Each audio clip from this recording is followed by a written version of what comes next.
It's the Premium Pete Show. Welcome back to another episode of the Premium Pete Show. Sitting here with a return, first of all, a friend, but a return guest, okay? A comedian, an entrepreneur, okay? A motherfucking OG in the comedy game, okay? There's a bunch of shit that we could call him, but we don't call him late for dinner. The one and only TK motherfucking Kirkland in the building. TK, listen, welcome back. Yo, thank you, my man. You're a two-time felon on the show. Yes, now. I am. You know, yes. What has changed, man? What the fuck? What's been going on? You know, working hard and traveling the world, getting ready to drop a comedy album that I've been trying to do for years, and I get to put it out. Is that called Gangster Conversations? Called Gangster Conversation. Is that true that Little Duval inspired you to do that? Is it true? No. Okay. I had I didn't know he was doing his song, and mine was scheduled to come out. And it's good that he did it. I think he has tremendous success with his album. Mine is more of a laid-back, pimpish style of information. You know, my lane is about smooth, dropping knowledge and gems, as they say it, and just giving the fans the style that I've been doing for years. But the Smile Bitch is hilarious because when I look at him, he reminds me of Sammy Davis Jr., especially when he opened up for Beyonce and he had the little heels on, like the 3-inch heels. Yeah. Fucking hilarious. It's classic. You know, the last time you were here, you were telling me something about you got to make sure you clean behind your ears. Right. Was that for just women or guys or everybody? Well, you know, I really don't know. And what I really would like, since we're here, since I got this live, is there any way that the people can hear what we're talking about? Sure, I think they can. Yeah. They can hear us, all right? Yeah, sure they can hear us. Okay, good. So my thing is, that's my first time going live, so I don't really know what you broke your fucking cherry. Yeah, I broke my cherry. Yeah, but I don't really know what I meant by behind your ears and keeping them clean. Was I referring to that just living life? Well, I think they say that, you know, people keep behind the ears, you know, it gets a little smelly behind there, you know what I mean? And people got to keep them clean. Now I understand. Yeah, basically people don't wash that. And you know what's another important thing for men? Keeping your balls fresh. Men need to concentrate on their balls more. I mean, your balls you should wash your balls about 7 times a day. Is there any type of things you would suggest that you do? Powder? No powder. You know, just make sure when you wash and you're home, you know, even if you go in a girl's bathroom, you know, because women do it. Did you know that? When you get ready to fuck, women go, can I use your bathroom? They go to your bathroom, they find the towel, and they clean their pussy or whatever, and they try to hide the towel in the bathroom. Well, that's what men need to do. Unless you have a baby wipe. Right, unless you have a baby wipe. And men should carry baby wipes, too. You keep the balls fresh, because you never know when you're going to get hit. Yeah. And you don't want a girl to get high blood pressure, because I've heard from women that most balls are salty. Really? Yeah, so I think if you keep it fresh, you know, you could keep a girl from becoming a diabetic. Is that right, young man? Why is our videographer Benson shaking his head? Does he know about that? Yeah, he acted like he agreed about right. But I just think he probably read it. Okay. Hopefully. I mean, who knows? He never know. You know, one thing about you is that before we even get into what's going on with you now, you know, we'll even touch back on the career, the journey, what's next, etc. But one thing I really love about you is that you have like life hacks. You know what I mean? Yes. Like, you know, obviously you say keep your balls clean. What's some other things that people could, learn from TK Kirkland? You know, in my journey, learn to do the right thing. That's always important. But if you do go through bad times, know that eventually it'll be behind you. And you take those lessons and you apply it to life, and everything that you go through, you can use somewhere down the line, because life is this huge book of lessons. Sometimes people repeat the same lessons because they haven't learned from them. But if you can learn from them and move forward, because your life should be getting better as you get older, not worse. You know, you're 57 years old now. Yes. It's crazy because you don't even look it. Well, thank you. You know, you think about it. Is comedy harder now than it was years ago? Because how many years are you in the game now? 33. God motherfucking damn. 33 years of comedy. 33 years of comedy. Making people laugh. Yes. Have you been happy yourself? I'm extremely happy. Okay. You know, it's the greatest thing that ever happened to me. To travel the world, to have met some great people, to use this as a journey, to because I'm my own boss. Sure. You know, I don't have an agent or anything like that. But you did. I do all this on my own. All the shows. You did have one years ago. No, I had a gentleman that was my partner. Okay. And David Klingman and Tommy Chesterow. We were partners because I brought people in like Sandra Bullock, Anthony Michael Hall, Godfrey, Mike Epps, all those people we brought in because I was trying to build an empire. But the artists had their own agendas once they blew up. Sure. It is what it is. It didn't work out. Right.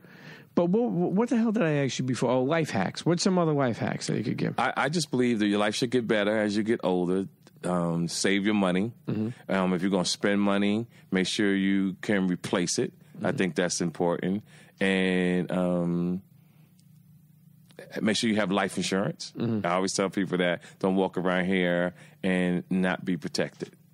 That's one of my things. How many kids you have again? I have 5. God damn. Yeah, that's a beautiful number. How old? 30 all the way down to 11. Yes. What would you say is the toughest challenge for you as being a parent? Man, thinking about them 24/7, making sure that they right, trying to set up generational wealth. Sure. So when I leave here, I think about that all the time, generational wealth. I try to practice what I preach. So when I talk to people in my show, I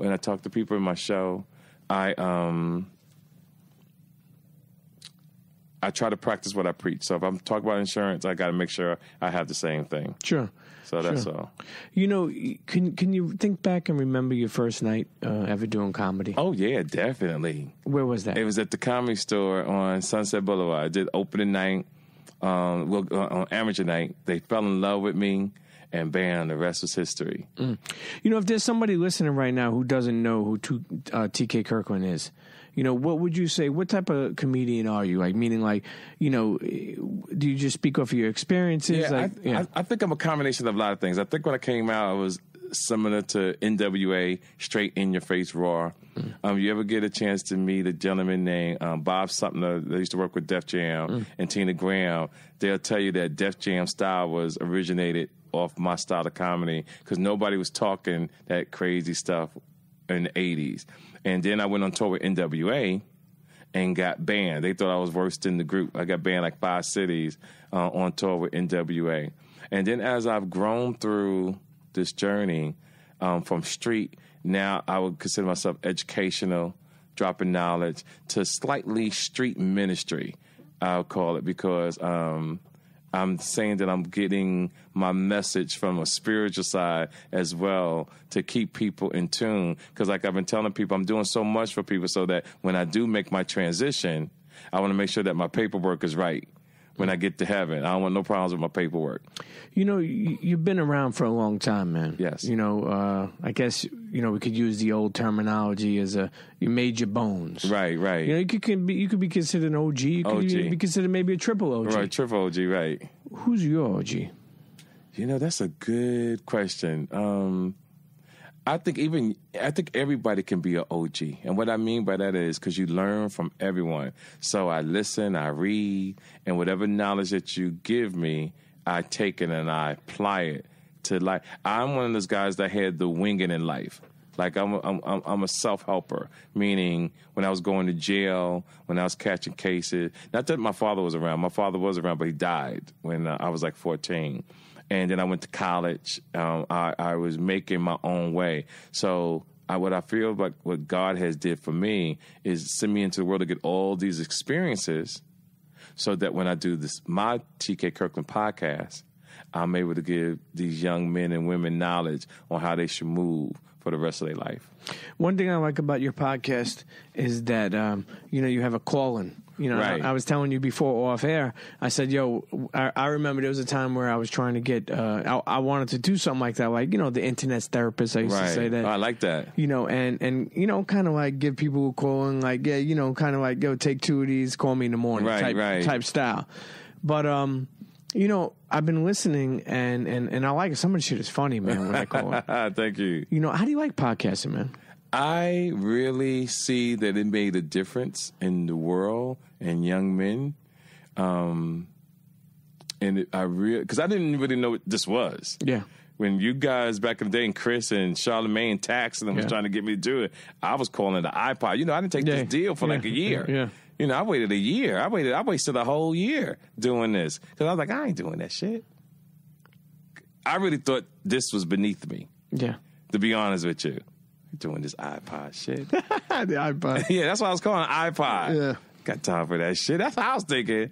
And then when I did take the deal, and I realized I had to be in one of these studios a lot, it was impossible because I'm all over the fucking world. Sure. So when they created the app for me, Yeah. I changed my motherfucking life. Yeah. I was like, bam, here we go.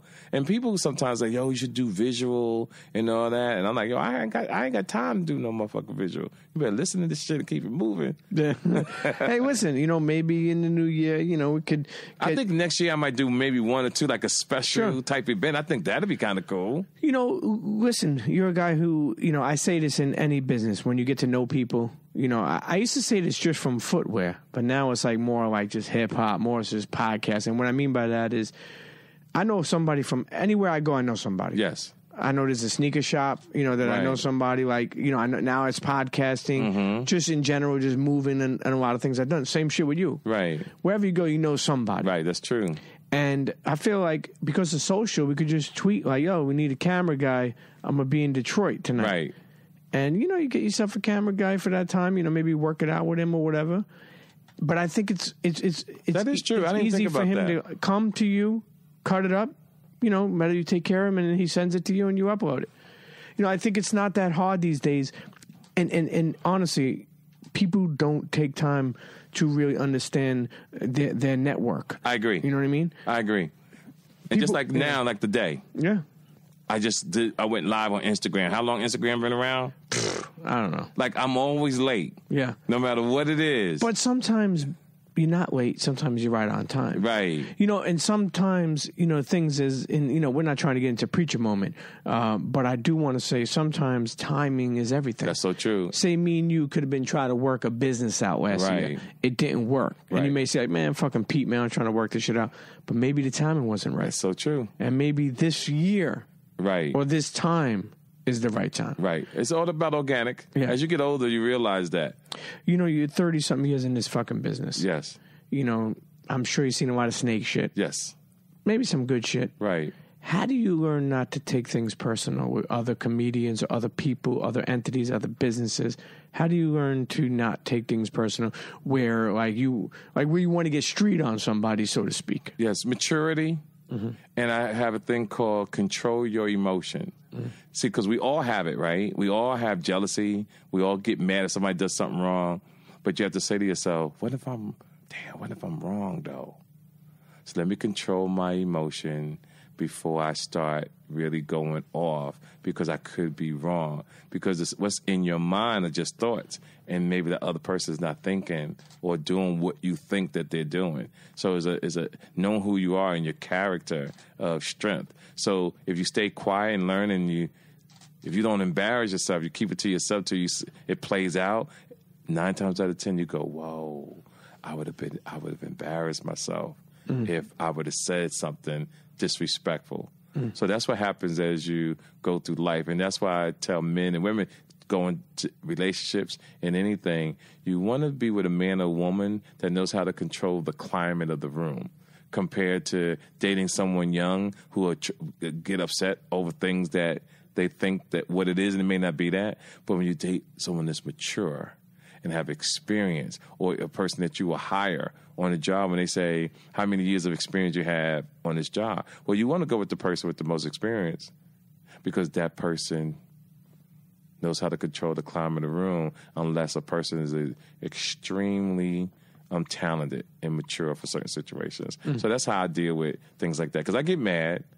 I have pet peeves about certain things. And you're very honest. You're an honest person. You know what I mean? You're very, you shoot from the hip, so to speak, right? Yes. I have my pet peeves, but I learned shut up and figure it out, and then we go from there.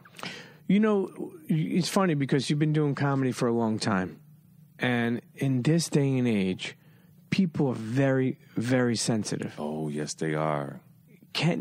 Do you still feel you could say the things you said 30-something years ago that you could say now? Yep, I still do. Okay, I just find a way to take the sting off a little bit. But I stay the same. I definitely stay the same. Now, do you think that, some people have to change their whole style? Yeah, some people do, but what I do is I set my comedy up to get them, tease them a little bit as we go through. It's like a journey. And then after 10, 15 minutes of something soft and got you laughing, I start sneaking in the stuff that I really want to say. And then, bam, I got you. You know, it's funny because they say a lot of, they say a lot of comedians and, you know, some of our biggest and funniest comedians, even people like Robin Williams, right? Or you think about, and it's funny too because, and I think I spoke about this the last time, internet. Let me tell you something. If you want a full breakdown of T.K. Kirkland, okay, a full breakdown, then you check out the original episode. We did about a year ago, right? Right. About a year ago. Right. This one we're catching up, okay? Okay, right. Talking about what we got going on now. But I will say this. So many comedians, okay, make people laugh, but they're depressed themselves. Right. You know, even like it's funny because it's like, I feel like I could have somewhat done stand-up. I didn't do it. Yeah, you would have been good. But I will say this. I'm even a person that's always jokey and funny, and we have a laugh, and I like to tell stories. And But sometimes I'm depressed. It almost goes back like as being a parent. Right. We're always worried about our kids and them, but we're also worried. We also got to live our own lives and get through our own battles and our own issues. You know, did you? I think I may have spoke about this before, but is it hard when you have a bad day to make people laugh? I put myself in such a situation. My life is really beautiful. I know that's probably hard to say, but I've trained my life to avoid people. I think people who bring negativity into your fucking life, that if you have too many friends or let too many negative things into your life, you could get depressed. So it's gotten to a point, if I really need to talk to a fly nigga, I look in the mirror because I know I'm going to keep it real. I'm going to keep mirror, it real. Mirror, yeah. on I look the in the mirror wall. if I need some real shit from a motherfucker. But I live my life carefully and strategically, from the men I talk to the women I talk to. Is done. Now, don't get me wrong. Sometimes you can see an attractive woman and think that, oh, this is going to be real cool. And somehow, some way, that person can bring you back to reality. So it's life. You roll the dice and you see what you can. You roll the dice. You know, it seems like comedy is easy for you. Yeah, I've been blessed. What do you do to challenge yourself? Like anything personal or business? Because obviously everything can't be easy in life, right? What I like is when I was trying to start my record label years ago, when I was trying to do movies, and I was trying to do specials, now all that is at my fingertips, which is kind of cool. Yeah. I like that. I like the fact that I'm seasoned. I like that I'm 57. But I look young. What do you mean by that? You like that? Like, I'm 57, but I look young because comedy's been blessed for me. Like, it's kept me to stay in shape. It's kept me to take care of myself. Like, I don't look like your normal 57-year-old guy. Sure. And I like that, so that's been my blessing for me. I'm not trying to act young. I'm still T.K. Kirkland, but I try to do things with maturity. And I don't let things get me excited. Like when I saw this beautiful lady earlier, I was attracted to her. But years ago, I would have tried to holler at her. But because of discipline, you stay quiet, you look, and you observe. Like I was telling you before, you're outspoken and you're known for speaking your mind. How do you feel about the things that Trump is saying, and how he acts? Like, you ever talk about politics? I do, and what I feel about Trump is like breaking up with your baby mama. You get a knot in your stomach so bad that you want that baby mama to die, but because she's the mother of your child, you give her a pass. So when I hear the ignorance that come out of Mr. Trump's mouth, I get upset, but then here's knowledge and here's wisdom. Talk to me. See, people get upset with Donald Trump, but really you got to look at Donald Trump and what he's achieved. Sure. He pimped the system. See, when somebody get a lick in society and get a W, he won. So if you're mad, you don't really talk about it every day because that's a distraction. He's a distraction, like being in a track meet, and you know that you're better than that person, but because that person is keeping up with you, you have a tendency to look over your shoulder, but you lose stride. So what Donald Trump has done to everybody in the world, he's made you lose a step in what you're doing. The goal in life is, from a street perspective, is he got the W, fuck it, we took the L, right? So now, November 6th, 2020, you go out and vote, and you try to get yourself a W. And if you don't vote, that's just another vote for the competition. Sure. So you got to vote, whether you feel is wrong or right, because if you don't vote for who you want, you give the other side a chance to beat you. So that's how I feel about Mr. Trump. Sure. Did you ever meet him? No, I never met him. I'm surprised he never came. Yeah, I never met Mr. Trump. Never, not at all. It would be interesting, but I wouldn't, knowing how Afro-Americans and most people feel about that man, I wouldn't even want to be in the same room with him.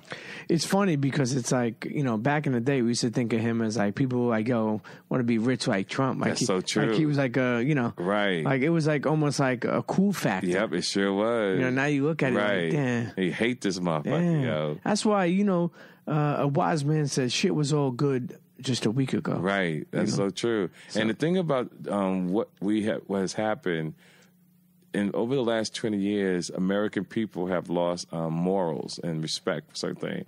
Like we'll still take a picture with a murderer. Yeah. You understand what I'm saying? Yeah. We'll take a picture with just did crazy things to people and smile, which I think is the dumbest shit in the world. Back in the day, you would avoid anybody that did any type of crime. Like, they was just taboo. Yeah. That's just how I feel. What's the truth to this? I know that back in the day that in L.A., supposedly that you were in jail with Pac. Is that true? Like a county jail? No, it was I call it a celebrity row. Really? Yeah. It wasn't just Pac. It was me, Tupac, Rick James, and the Menendez brothers. Break this down. Yeah, we was all in protective custody because I guess they were high profile. Yeah. So that's where they had all of us in there. And believe it or not, somebody asked me to do a joke. This is when I got booed in jail. Like, TK, tell us a joke. And I was like, man, I'm fighting the case. I ain't telling no motherfucking joke. And they booed. These motherfuckers said, boo. Like, it was like being at Madison Square Garden. And I wound up telling this stupid-ass joke called, is this the bus to go to school? And everybody laughed so hard. But Rick James was a big fan. Me and Tupac, I used to open up for Tupac way back in the Jack the Rapper days. The Menendez brothers, I never got a chance to actually see them or talk to them. Because, when you protect the custody, you only come out 1 hour a day. Sure. Yeah, which is kind of hard. Sure. It was real hard, matter of fact. Yeah. I've been there. I did phone. Yeah. You ain't got no damn phone. You got to go down the hall for the phone. You got 15 minutes or 20 minutes. You got to do everything in an hour. Yeah. You got to either shower in an hour, talk on the phone an hour, go to the rec all in 1 hour, and then you got to go back into the cell. What was, and when you in that moment was happening, what were you thinking like, yo, this is fucking Rick James, this is Pac? Were you thinking like that? I was thinking about beating this motherfucking case. Yeah. When you in jail, man, even though you did something wrong, your goal is still to get out as quickly as possible. Because I think I also talked about another time I was in there, the jails were so overcrowded, I had to sleep in bed with, it was only 4 bunks, but 8 of us was in the cell. So one guy slept one way, I had to sleep the other way, and we all had to sleep like that because it was infested with rats. So you can go to sleep and you can hear the rats in the wall by the thousands. Like a fucking parade. Yeah, it's scary, yo. That type of shit will make you never want to come back. Yes, sir. It was damn. I always preach come home, stay home. Yes. What has made you stay home? Peace of mind. And I'm glad we got to that, right? Because no matter what you do in life, no matter if you find love, no matter you raise your children, you come into a lot of money, I hope that as you get older, that you find peace of mind. It's the greatest gift I will wish to anyone. It's funny that you say that because I think you don't realize that until you get older. That's so true. I remember, rest in peace, Sean Price, but I remember he used to tell me, yo, this fishing shit, it's peace of mind for me. Right. And he used to go fishing and feel like it was peaceful. And even right now, you know, it's funny because it's like, yo, honestly, like the life I live. Yes. Like I'm spinning. All the time. I live far away from New York. I'm in New York twice a week. I'm in Philly. I'm in Jersey. Right. I'm all over the place. Miles, tolls, gas, and you know, got a kid here. You know, kid here, and you know, trying to projects, working on this, the show. The point I'm making is one of the best moments I like is when I'm able to just kind of like balance out and get a peace of mind. Yes, sir. And sometimes I get that just by going out to eat by myself. That's right. You know, that's right. I get it. I totally understand. That's the gift I would give anybody in this room. If I could tell you that no matter what you have in life, if you ask what I would like to give you, money, a house, whatever, I would wish you peace of mind. The greatest thing you can have. You know, you had a lot of success over the years, and when you had money coming in, like early on, right? Did you ever buy anything like foolishly stupid or something like that? I like watches. Yeah. Even though you know about my story back in the day, I'm a watch guy. Oh, that's right. Yeah, you know, so you know, I got a couple watches, 29,000, 70,000. Would I do that now? No, because you know what? Those watches are sitting in a safe. Just there. Just sitting there. I got a beautiful Jay-Z blue watch. Oh my God! Really? Jay-Z blue. Now, where haven't you been? Because you've been all over the world. Yes. Where haven't you been? I haven't been to Hong Kong. Really? I'm going to Hong Kong with Mayweather in December. Okay, nice. Yeah, nice. So I'm going over there to hang out with him and P. Rilla. So I'm going there to hang out. So I'm looking forward to that. And then go back to London.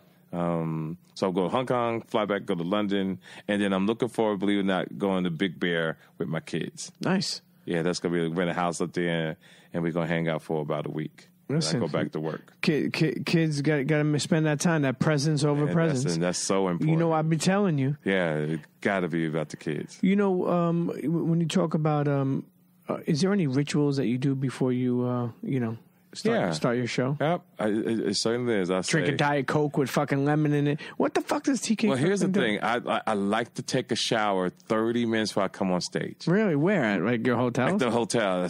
My hotel got to be closed. I have to smell extremely good.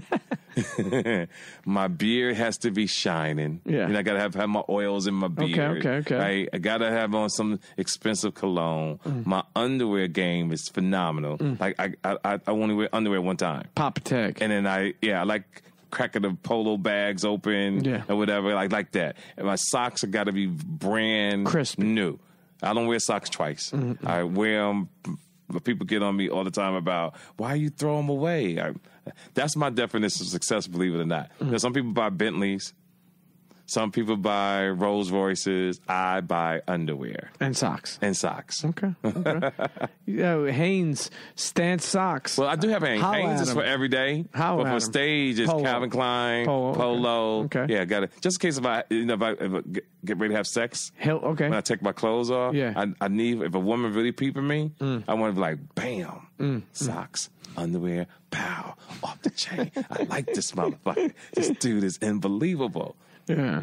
Now, are you with somebody or are you still single? I belong to everybody. Okay. Yeah. Like if you walk up to me and say, TK, I want to go out with you, I'll go out with you. You ever do a dating app or website? That would be interesting. No, have you ever Match.com? No. I don't think they got people for me. You know, it's hard for people to date as they get older. Yes, I agree. You're stuck in your ways. Right. You know, people weird. Like, I heard stories here. I'll give you an example.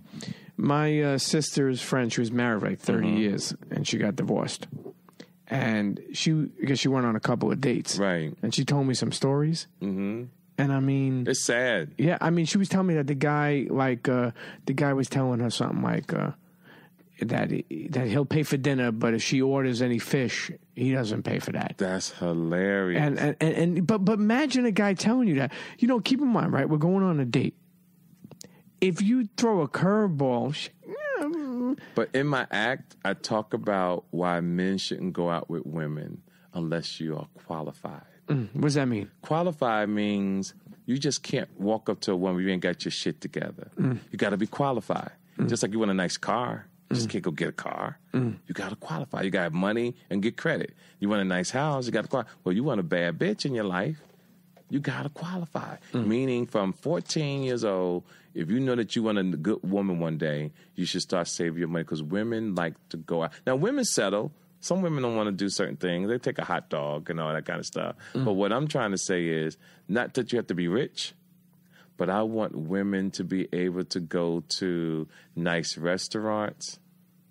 If a man, they walk past a store and a guy sees that he could get her something, he get her a blouse or a pair of shoes without it hurting him, and not be jealous, or go into a restaurant or a club and you buy a woman a drink and you don't have to hover over her because you bought her a drink. Because what I teach guys is a drink is for the woman's time. You got to always buy a woman a drink. That's for a time. You know, and you ain't got to stay up under. You got to pay it forward. Yeah. Some people would be thinking, like, that's the thing that I don't like about certain guys. They act like, you know, and at one point in time, I thought I understood this, but they'll buy a girl a drink and be like, you can't go nowhere now. Yeah, that's crazy. They'll chase him around the club like, yo, I bought you that drink. No, have a drink and then... You got your somebody time. else that I'm seeing. Guess what? I might buy that person a drink too. And I'm buying everybody motherfucking drinks. And you know, we decide what's up later. But see, I call it building points. Now the next time you see the person, they say, "Oh, that's the guy that bought me a drink. I find him attractive." And you still don't say nothing. Like, what you drinking? Like, oh, girl, you got your girlfriends with you? Oh, hey, Steve, give me Hennessy, Cosmopolitan, give me Grand Marnier on the rocks. You have a toast, you talk for a minute, poof, disappear. That's just from player shit. I like it. I like it. Listen, Internet, we're sitting here with the one and only, the legendary TK Kirkland. Okay? We'll take a break. While we're taking a break, pull up the YouTube, check out some of his stuff if you've never seen him. Yes. Internet, don't go nowhere. Be right back. Cheer. Yo, what's up? This is Andrew Schultz, and you're checking out my man Premium Pete, a.k.a. Skinny Fat Belly. Keep listening to this shit. I enjoy coming on, and I'm horrible at promos. Internet, and we're back. Sitting here with my guy, TK Kirkland. Listen, before we went to the break, we were talking about buying a drink for a lady, and Nita, a friend of the show, okay, was telling us about how do you feel about a girl buying, you know, you a drink, or you know, being independent, not needing a drink. And then you were mentioning that you should, you know, as a lady. See, I think women, what the impression that women have gotten, well, not the impression, where the mindset of women has gone is that women forget that they're ladies. And I'm into tradition. And what I mean by that is a man should always be a gentleman to a woman. Like, now watch where I'm going, because I see how you look away. So your mindset is not like that. So let me just go back to, I'm much older than you, right? So if you watch old movies, when men walked down the street with suits and they saw a young lady, they tipped the hat out of respect. And since men have lost respect for women to a certain point, women have gotten this stuff together because men have a bad reputation, black, white, Hispanic.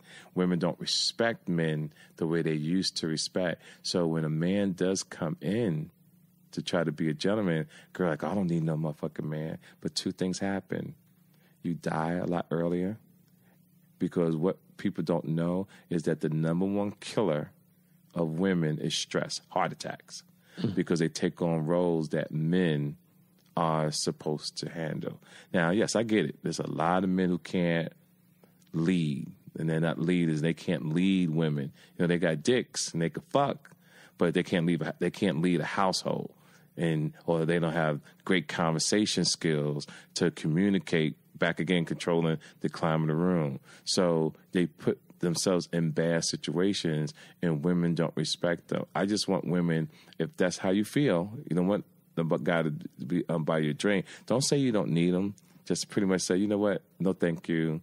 I can handle this myself tonight. Because sometimes when I was coming up, and I'll buy everybody a drink. If 5 women, get everybody a drink. Bam. I don't want to talk to you. I just like seeing people happy and having a good time, and you can take the extra little money and do something with your family. But I remember one time I gave a girl $100 while I walked in the club. See, and that could backfire on you too. I walked in the club, it was in Charlotte, North Carolina, came into the gig girl, $100, bam, get yourself something to drink. I'll catch you later. The whole night went by. When I saw her, I said, "Where's my change?" She said, "I spent that." Now, see, that was disrespectful, because if I felt she should have gave me some of my money back. But some women she felt entitlement. Oh, because I'm cute and he was trying to holler, I'm going to spend all the money. But no, young lady, I always keep a bad bitch breathing on me. I just wanted to be a gentleman, and you fucked that up. So I just keep it moving. But we have those type of stories in life. So attitudes with power, let's call it with power, right? Sometimes women do handle certain things with attitude and may come off slightly disrespectful. But I don't think you should worry about it. I think you should just roll, because we live in a society now where men have taken on the sensitive parts. Like, they act like women. You have a lot of men that really act like women. Like, they strong. They look tough, but they was raised by their mothers or sisters, so they have an emotional drive about them that they saw their sisters and mom when they got an attitude, because there wasn't a man in the home to balance out how to control your emotions. So it's a domino effect, but again, know what you want out of life. And what I mean by that is, if you see somebody that you don't like and they don't fit how you roll, you can't change anybody. People think they could change people. I believe you got to meet who you want when you meet them, because you can't change anybody. And just keep it moving, because you're an attractive young lady, you know. I see that you curse, and I'll tell you, and there's nothing wrong with it, but watch what I'm about to tell you. A woman can be attractive until she starts using profanity. See, because a man's still going to be a man, right? So once you start cursing, a man looks at least to me, you're not as pretty as you once was. I'm not saying not curse. Watch where I'm going, though. I'm saying use cursing as a weapon. More so when you do curse, you're mad. You're really trying to get your point across. Because no man really wants to walk in the room with his friends or his mother, and you use profanity on a great deal, and switching that to the mentality of Kanye West, right? Watch with this. Some men, when they date, and I think all you guys in here could know, when you walk in a room with a woman, you want to know you pretty much was the only one that fucked her. But when you know 9, 10, 15 men have fucked your wife, not your girlfriend, your wife, you got to have a certain type of mindset for that. Now, my experiences, I think white men would have been a better guy for Kim Kardashian. Because white men don't give a fuck. White men are like, Nick Cannon, oh my God, my wife sucked your cock. Come here, I fucking love you. Oh my God, you're fucking amazing to me. Oh my God. Shit. You know what I'm saying? Fuck her again. Exactly. That's how a black man, Italian dude. No. Yeah, not happening, my friend. You know what's funny? Hedonism. Many, many years ago, I'll never forget. This guy was looking at me. Right. And I went down there with two of my friends, and he was like, "Oh, I think that guy may want you." I'm like, "Whoa, slow down. We just got to this fucking place." Right. He came over to me and said, "Could I talk to you for a second?" Big diesel guy. Right. Looked like he ate creatine for fucking lunch. Right. And I said, "All right, what's up?" You know, he came over. I walked to the side and he goes, "I need you to do me a favor. My name is John. I want you to fuck my wife." I was like, what the fuck? Yeah. I was like, whoa, I wasn't ready for that. I mean, I knew I was down there but I wasn't ready to jump in the fire yet. Right. And she's looking at me like, and I was like, you know, so, you know, some people are into that shit, Some people are into it. You know, I can't do it. Yeah. Maybe, like, I was just talking to a friend of mine, PR from the Shade 45. Yeah. And I was talking about how one time I fucked 5 nurses really? in the 90s. True story. You know, they was from in Detroit, Michigan, beautiful ladies. I didn't use a condom that day, a mistake, whatever. 2 got pregnant. One was married to a cop. She got an abortion. The other girl was trying to keep the baby, but she wound up having a miscarriage. But the moral of the story was I fucked 5 women and put them to sleep, and I could have went another 5. And I just think from At the same time? At the same time. Really? Yeah. And they were all nurses? They was all nurses. These was no, I don't fuck with bomb bitches. Yeah. These girls. How did you even get Well, nurses? They chose me, to be honest with you. Okay. And so we hung out afterwards. We went gambling. We went gambling at Kingdom Hotel when we was drinking. I knew what I was doing. I think they thought it was on some friendly shit, but I was seducing everybody. So once I got it right, bam, it was on. I'll never forget that. True story. Now, is that like a T.K. Kirkland groupie story? That's not a groupie story. Yeah. I don't believe groupies. I believe... Well, fans, you don't believe... Yeah, I believe a woman, if she likes somebody, go after what you want. If you want to fuck them, and keep them... I think that's just a bad term. But when you're an artist or an athlete... That's what they call it. Or a celebrity, right? Yeah. Whatever it may be. It comes attached where sometimes sexual things like that would happen. Right. More often I don't than call the them regular groupies. person. I call it... fans. I don't even call them fans. I call it a gift. Hey, listen, it could be listeners. I try to teach men to say thank you after they fuck. Like if a girl give you pussy, say thank you. Baby, thank you. They should be respectful, you say. Right. Send her some flowers in the car and say thank you for the pussy. Is your Netflix special still coming out? It's still coming out. And let me tell the fans what's going on with the special. The special is done, ready to rock and roll. My attorney switched law firms to another law firm. So we're making a decision, matter of fact, tomorrow, where we're going. But right now it's looking like February or March, and then the book comes out after that. Where'd you film it at? Miami, Florida. Okay, nice. Yeah, I'm excited. At Daniel Beach Casino.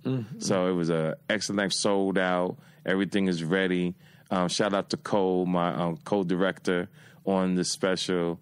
I wish it could have came out a lot sooner, but it is what it is. It's coming out next year. Yeah, it's gonna come out. Let me tell you, is there like when you do you have like certain jokes that you use for all these years, like as a comic? I try to switch up.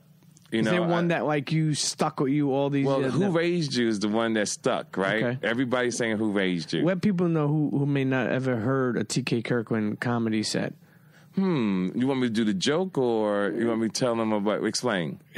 Just explain to them about like that, how that stuck for so long. Who Raised You can, because I used to date a lot. Okay. And all the women I dated, I couldn't believe the fucking way they thought or the way they moved. I said, I need to meet your parents, because who the fuck would send a person into the universe like this? Who raised you? Exactly. That's how I felt, and that's how Who Raised You came up. It was because of experiences, because I could not believe the fucking people I was dating. It was insane. Now, obviously, you bombed before when you just began. Have you ever, like, later in your career, ever felt like you were about to bomb? Yeah, I was just talking about that also. See, I have a style, right, that sometimes you're just tired. Like, up to now, I probably did in the last 4 months over 100-something shows. Okay. I'm tired. So even though you go on stage feeling a certain way, or right before you get there, once them lights hit your ass, you feel like you could be in quicksand. So I have certain styles. Even though I know I'm good, sometimes you can't go for the knockout, so you go for points. Sure. It's like a boxing match. Okay, I know I could beat this opponent, but because I'm tired, I'm going to play with the motherfucker. So that's same with comedy. I'll play with the audience, point here, pow, pow, pow, pow, pow. And at the end, oh, my God, you was fabulous. And you got away with it. Listen, T.K. Kirkland, when you all think about it, 30-plus years in the business, right? You're 57 years old. Making people laugh for a living, it's not a bad thing. Right. When it's all said and done, what do you want the T.K. Kirkland legacy to be? I want the legacy to be that I created generational wealth. That I did not know he had that kind of paper. And I hope that people who listen to me from the beginning, what I taught them about investment and business, how to do things, I hope that when they leave here, that they could say, you know what? That man he dropped so many gems over his lifetime that I listened to him, I applied it, and bam. Because comedy just puts me in a position to be an influencer. Sure. And so I'm influencing people to do the right thing. It's something that opens up many other doors. Absolutely. You know, as you're speaking that again, you know, I want to speak for the internets who may not have heard of you or may not have heard some of these things. Right. Talk about more of the gems and jewels you gave over the years about investing in business that people could listen to you. Some advice, maybe even like a young guy, you know, stuck or not knowing how he could. You know, what's something you would tell him? Well, one, first, try to find a decent job, start stacking money, and think about the future. What I mean by think about the future, what you're going to try to be doing in 7, 18 years. Do you want a condo? Do you want a house? Did you inherit some money? Did your parents die? Did somebody leave you some paper? But once you get your money on the bag, whatever your journey takes, you get the bag. And when you leave this earth, one, I want people to get life insurance. There's life insurance, burial insurance, and follow me on my Instagram at TK_Kirkland, because what has happened, what I'm about to tell you, sure. I talked about this so much over the years that Prime America, one of the biggest insurance agencies in the world, came and found me. They thought I was an agent because of the knowledge that I was dropping. And what I was explaining to people that when I want you to get life insurance, and let's use $1 million as our analogy right now, as an example, so to speak. So I tell people, take out $1 million life insurance policy. Now, whatever that amount is, 100,000, whatever, but we're just going to use $1 million. 5% on $1 million every year is 50,000. So you never leave anybody the whole $1 million. I don't give a fuck who it is, because if they didn't work for it, they're going to run through the money. So you take $1 million, you put it in an annuity. You put an annuity, I would say deal with AIG or Lincoln Financial, because when you put that kind of money in, they give you like a 2% bonus, right? That's 2% already. They don't put it in your hand. It goes towards your interest in your account. Now, what happens in 10 years, that $1 million now is $2 million or more. Now, you could live off the interest, which is $50,000. But my point is, in 20, 50, 60 years, your money has grown after you leave this earth. Sure. So I want people to understand that you're dead a lot longer than you're alive. So 300 years, 400 years is going to go. It's going to come whether you believe it or not. But it's nothing like taking care of your great-great-great-great-great-grandchildren that you have never met before. I think it's a phenomenal legacy. And my example is when you go through certain neighborhoods in this world, and you see all these big homes, like, how the fuck? All these people ain't go to college. That's called generational wealth. Internets, man, that was real special. Now we're gonna hit you with a double up. Yes. Somebody listening to this wants to get into comedy. You know, maybe he's tried a couple times. Shit, he's almost ready to give it up, or she's almost ready to give it up. But they feel they're funny. They feel they're working at their craft. They want to get into the game. What's some advice you have for them? If you really don't have it, give it the fuck up. And the reason why is that it's like singers. People's like, oh, you can sing, and then you go on these shows and you sound fucking horrible. Or you could be funny around your friends. You know, you just didn't learn how to make the transition to take it from the living room or your job to the stage. Sometimes that's just about presentation, how you dress, how you look, how you smell, how you come across. If you tried it 3, 4, 5 times, you're not good. You gotta. It may not be you. And then sometimes it's that rare occasion that you blow. Give me an example. Chris Tucker and all of us used to hang out way back in the day before he really, really blew up. Me, Chris Tucker, and Faison Love. We was inseparable. And Chris blew up. But Chris blew up so fast that he didn't have character. He didn't understand how to manage his money. He didn't understand how to be a businessman. So he lost. Because he ran a sprint. And this is a marathon. This business is a marathon. People want to get successful overnight, not knowing you got to put the years in. People hit me on my podcast, oh, I want to be just like you. Okay, well, put the 30 years in. I guarantee you get it. Patience. There's no substitute for experience. You got to go through it. Man, this second half, you're hitting them with all the gems. Is it true that you own jet fuel?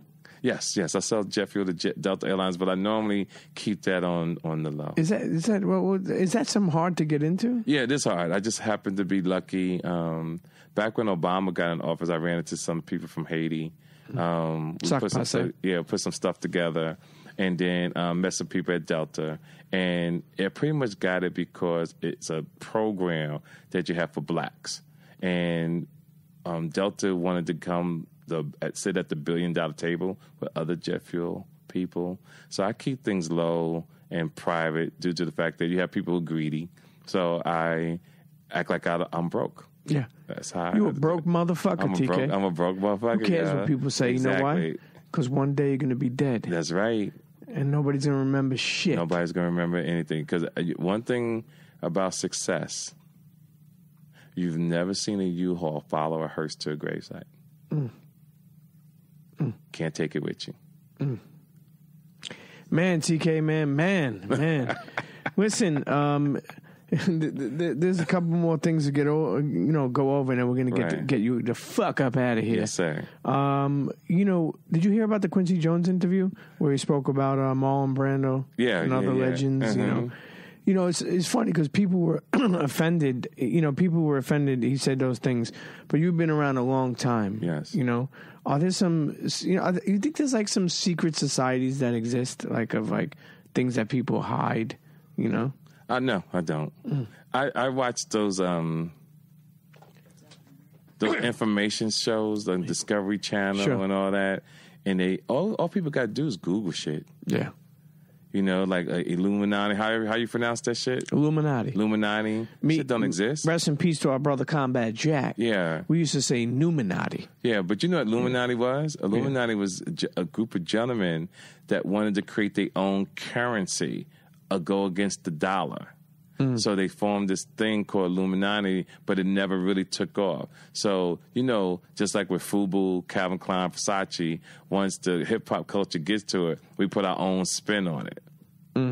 But all you got to do, ladies and gentlemen, is Google it. It's right there at your fingertips. You live in Vegas? I live in Vegas. Obviously, Mayweather. Yes. Right. What's the energy like there for a fight in Vegas? For people who off don't the know? chain. It's a beautiful thing. I always believe when you travel, you should always go when there's an event, more so than just go because it's boring, But if you go when there's an event, the atmosphere can be memorable. I like Vegas because of property. Like, I don't gamble. I'm not a drinker. I go there for peace of mind at my home. It's just extremely beautiful and peaceful. Are you still writing a book with Jaquavius Coleman? I sure am. Shouts to that good brother. Yeah, good dude. I've just been so busy we haven't finished it, but we're getting extremely close, so I'm excited. TK, man, like I said before, you've been around a long time, man. What's some of your favorite comedians, man, that you can mention? Some of them that you know what? It's a lot of great comedians that I truly enjoy. Rip Michaels, for one, is a great comedian. There was a couple other gentlemen that opened up for me in Los Angeles, but I have a rule, and that's why I can't remember their names. I don't watch other comedians perform. And the reason why I think no comedian should really watch another comic, because your mind is like an iPhone or a video camera, and when people are funny, you're recording what's in their heads. You're taking what's in their heads and you're using it one day in your act. So if you say something funny, like, oh, that shit was hilarious. Now you're in another state and somehow you get on that topic and now you're repeating the same thing that person said you didn't mean to, but it happened because of the mind has recorded that person saying something fucking hilarious. So I try to create my own style to make it difficult. If you do my style and people truly know comedy, they know that, oh, that's a TK Kirkland joke. And then you got to go on to move on to something else anyway. And that's what creates growth. So, any other young comedians that you big up or that you like? The answer I would say that, since I can't remember really names, I think some are horrible and some are good. And I hope the guys who are horrible work hard to get their names and their talent to where they need to be.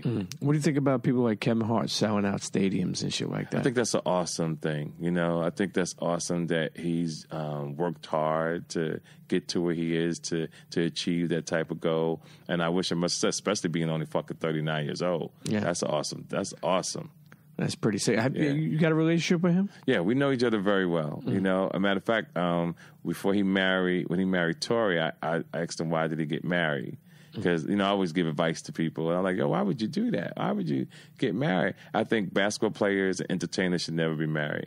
Why is that? Because it's a distraction. When you belong to the world and, if you come home one day and you're happy but your wife is upset, guess what? You're upset too. And I just like to keep.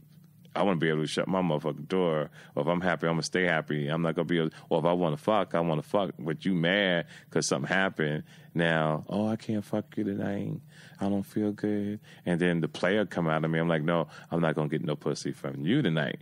But I'm fucking. So I don't want to put myself in a position like that. Yeah. Well, I mean, I hear that. The only thing I will say is that, and, sometimes it could get lonely, though. Yeah, but that's where discipline comes in. You don't think I get shit. I get lonely like a motherfucker. But that's when you test your discipline. Yeah. That's when you dig deep down inside about, what I can handle. But I've been a hoe back in the day. I don't know about your journey, but I've had so much pussy that like I don't even want it. Like I can deal with it. I'm straight. You know what I mean? Like you got to have that type of discipline. Or if I masturbate, I could put all them hoes that I used to fuck with through rotation and pick one. Like going to the can machine and get Pepsi or Coke. Okay. Like I could bring one of them. Yeah, I could bring one of them bitches up from the past because my visual is so fucking on point. Listen, internets. First of all, check TK Kirkland out on social media. Social media, TK_Kirkland. But what I really want you to do, ladies and gentlemen, is pick up the number. It's going to be number one. Okay. I'm guaranteeing it. The number one comedy, I want you to have it first, called Gangsta Conversation, is on iTunes. Streaming right now the song Walking in the Rain. But get the album. Drive. What features you have on there? No features. Just you straight up? Oh, just T to the motherfucker. I don't need nobody. Shit. My shit fire. Okay, no problem. And I say fire from beginning to end. That's why it's called Gangsta Conversation. It's on iTunes. What's it called again? Gangsta Conversation. Gangsta Conversations by the one and only TK Kirkland, a returning guest on the Premium Pete Show. My brother, listen, always a pleasure chopping it up with you. Pete, every time I see you, your character, your interviewing skills is on a whole another motherfucking level, and I really could sit here and talk to you all day. For sure, but you listen, you got things to do. I got things. You got to get back to the hotel. Yep. And if you ain't getting no sex, you probably got to masturbate. Right. So you know, not today, because I think my as I've gotten older, my back has gotten a little weak. So now when I masturbate, I get a little tightness around my hip muscles. So I talked to my doctor about it, and he just really started laughing. I'm gonna give you a little game on that. Okay. Lay down and do it. I do. I could never masturbate. I got big, strong calf muscles, and I weigh 250 pounds. So when I come, I will fall out completely because I can't fucking see. Hey, I'm almost blind now because I can't read. I can see far away, but close up, I can't really see. And it's from masturbating since I was 14. Yeah, you know, ain't nothing wrong. Sometimes it'll save a lot of headache. It damn sure will. It will save a lot. And you can have a group sex. Yeah, not take nobody home. Not have to get nobody breakfast. Don't have to pay for valet for nobody's car because I like doing that. Yeah. But if I fuck the way I like to fuck, I'll be broke by the time I take my money to the house. Sure, mink coats, all that. Yeah, cars, jerk off, and then you can have levels of masturbating. Yeah, like now, I think last week I was on breaking into a motherfucker's house, tying him up, and then fucking his wife in front of him while she squirted, and said, "Yo, this is where you should have fucked her." And then after I leave, I have somebody come in and untie him. You a nasty motherfucker. That's crazy, right? Yeah. I'm laughing at the young lady. She clicked and she like, TK, nasty motherfucking exactly. Kirkland. That's hilarious. Man. Anyway, listen, always a pleasure to see you. Pete. All the best. Check him out online, TK_Kirkland. Yes. Okay. stick with him, follow him, see where he's going, see what city, and if he's going to be in your city. Right. Pull up on him. Yep, pull up on me. Pull up on him. Get yourself a little Grandma A, maybe a glass of wine. Man. I fuck with the wine, the red wine, That's right. the Malbec, the Cabernet, or the Merlot. I'm Louis the 13th. Oh, shit. Internet's, let him buy you that drink. Internet's the one and only TK Kirkland. Internets, if you enjoyed that episode, then hit me up. That's right. Email me at thepremiumpeteshow@gmail.com. Again, that's thepremiumpeteshow@gmail.com. If you're an advertiser, any big company, small company, startup, whatever it is, you want to advertise on the Premium Peep Show, hit me up.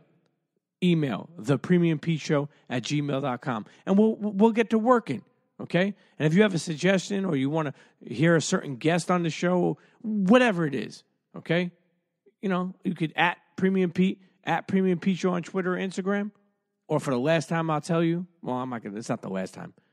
Email me, thepremiumpeteshow@gmail.com, and let's get to working. CHEA.